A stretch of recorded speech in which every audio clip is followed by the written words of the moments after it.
Yeah, I think that's just part of like the whole gathering some information about our opposition, gathering some information about the stadium. That's just going to help us win, and with regards to that, obviously it's a beautiful playing surface. It always has been.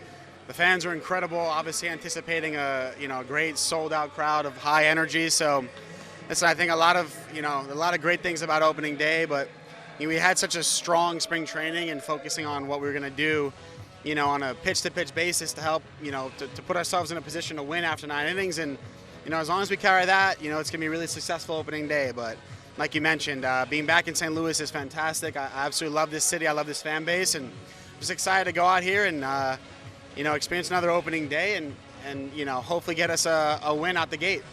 All right, so what did you take away from spring training? They changed things up this year. It was more team focused. The drills were more group orientated. Was that like you've seen in other organizations? Did it help bring this group together since you were new to the group, Harrison?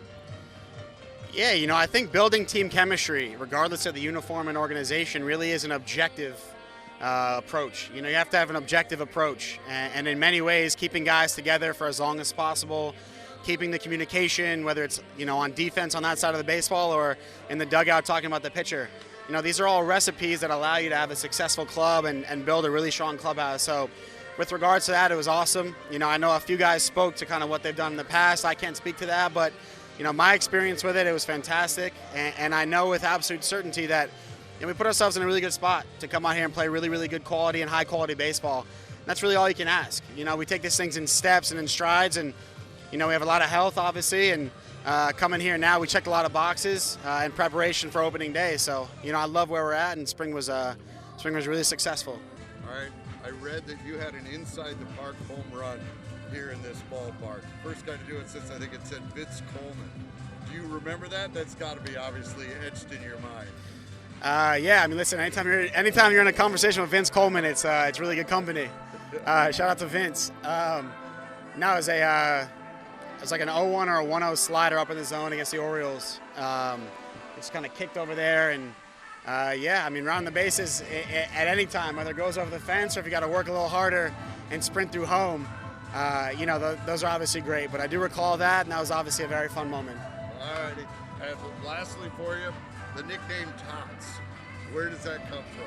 Yeah, that came from my freshman year. I had a high school teammate of mine on the varsity team. He kind of coined it, if you will.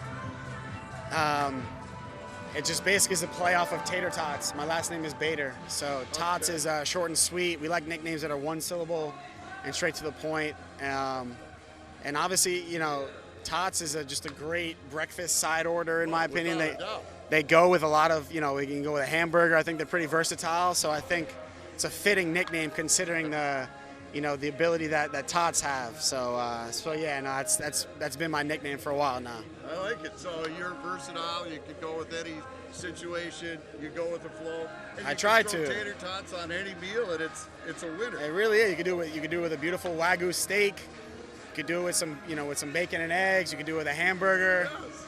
I think it's anytime it shows up, I think it's good quality, and that's obviously what I try to be.